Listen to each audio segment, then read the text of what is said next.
ನಮ್ಮೆಲ್ಲರ ಕಲ್ಪನೆಯಲ್ಲಿ ದೇವಸ್ಥಾನವೆಂದರೆ ಮಂಟಪ, ಗರ್ಭಗೃಹ, ಪ್ರಾಕಾರ, ಗೋಡೆಗಳು, ಗೋಪುರ.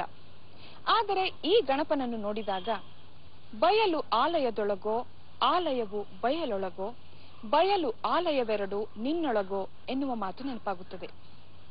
ದೇವರಿಲ್ಲದ ಗುಡಿ ಇರುವಂತೆಯೇ ಗುಡಿಯಲ್ಲಿಲ್ಲದ ಈ ವನ ಮಹಾಗಣಪತಿಯನ್ನು ನೋಡಲು ಬೆಂಗಳೂರು ಮಂಗಳೂರು ಹೆದ್ದಾರಿಯಿಂದ ಕೊಕ್ಕಡದಿಂದ ಸ್ವಲ್ಪ ದೂರ ಕ್ರಮಿಸಿ ಸೌತಡ್ಕಕ್ಕೆ ಹೋಗಬೇಕು.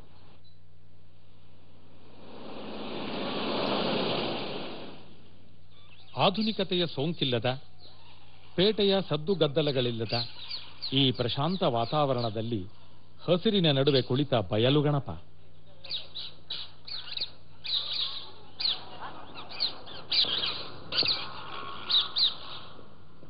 ಈ ಸುಂದರ ಗಣಪ ವಿಗ್ರಹ ಕ್ರಿಸ್ತಶಕ 12ನೇ ಶತಮಾನದ್ದು.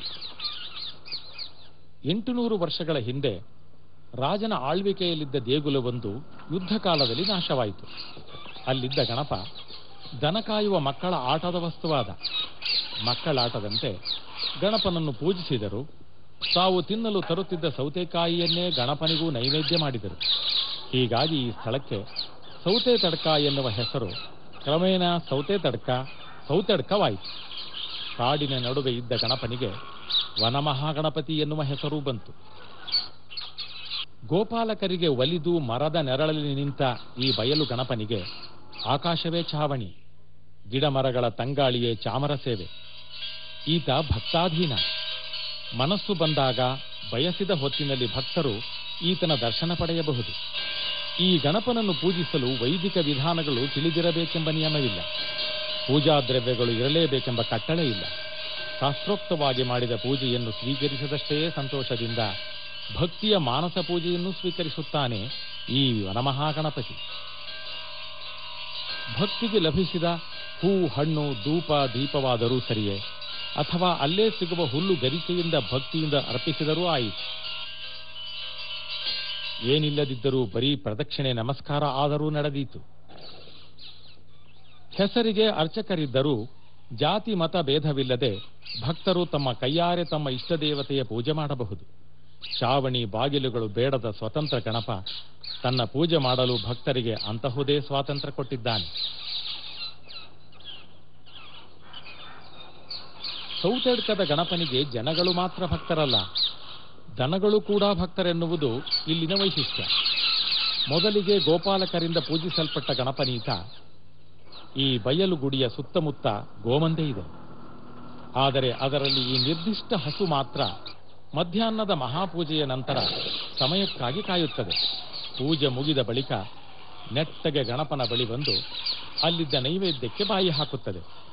ನಂತರ ಗಣಪನ ಅರ್ಚನೆಗೆ ಅಲಂಕಾರಕ್ಕೆ ಬಳಸಿದ ಹೂ, ಪತ್ರೆ ಎಲ್ಲವನ್ನೂ ತಿಂದು ಗಣಪನ ವಿಗ್ರಹವನ್ನು ಸ್ವಚ್ಛ ಮಾಡುತ್ತದೆ. ಉರಿಯುತ್ತಿರುವುದು ದೀಪ ಮಾತ್ರ. ಅದನ್ನು ಕಂಡಾಗ ಐಶ್ವರ್ಯ, ಸುಖ, ಭೋಗ ಎಲ್ಲವೂ ನಶ್ವರ, ಭಕ್ತಿ ಜ್ಯೋತಿಯೊಂದೇ ಶಾಶ್ವತ ಎನ್ನುವ ತತ್ವ ಬಂದು ಒಂದು ಕ್ಷಣ ಒಳಗಣ್ಣಿನೆದುರು ಮಿಂಚಿ ಮಾಯವಾಗುತ್ತದೆ. ಹಸುವಿನ ಈ ಕೆಲಸ ಒಂದು ದಿನದ ಕಥೆಯಲ್ಲ, ಪ್ರತಿನಿತ್ಯದ ಘಟನೆ. ಭಕ್ತರ ಕನಸಿನಲ್ಲಿ ದೇವರು ಬಂದು ನನಗೆ ಇಂತಹ ಕಡೆ ಗುಡಿ ಕಟ್ಟಿಸು ಎಂದು ಹೇಳುತ್ತಾನೆ ಎಂಬುದು ಆಸ್ತಿಕರ ನಂಬಿಕೆ. ಆದರೆ ಗುಡಿ ಕಟ್ಟಬೇಕೆಂದಿದ್ದ ಭಕ್ತನ ಕನಸಿನಲ್ಲಿ ಈ ಬಯಲು ಗಣಪ ಗೋಪಾಲಕನ ವೇಷದಲ್ಲಿ ಬಂದು ತನಗೆ ಅಲ್ಲಿ ಗುಡಿ ಕಟ್ಟಬಾರದೆಂದು ಆಜ್ಞೆ ಮಾಡಿದನಂತೆ. ಅದಕ್ಕಾಗಿಯೇ ಈ ವಿನಾಯಕನಿಗೆ ಗುಡಿಯಿಲ್ಲ.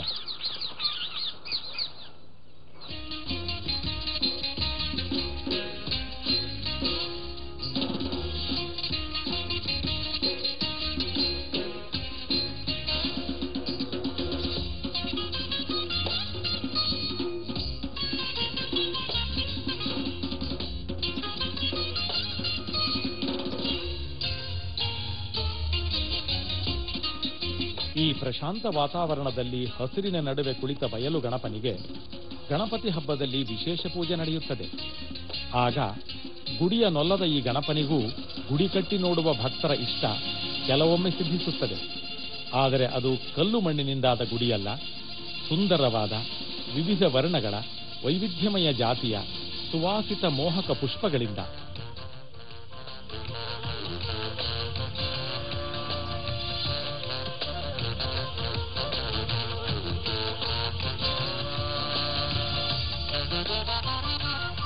ಗಣಪನಿಗೆ ಮಾಡು, ತೋರಣ, ಗೋಡೆಯ ಹಾಗಿನ ಕುಸುಮ ಕೋಮಲ ರಚನೆಗಳು, ಕಣ್ಮನಗಳ ಜೊತೆಗೆ ಹೂವುಗಳ ಮೋಹಕ ಪರಿಮಳ ನಾಸಿಕವನ್ನೂ ಸೆಳೆಯುತ್ತದೆ.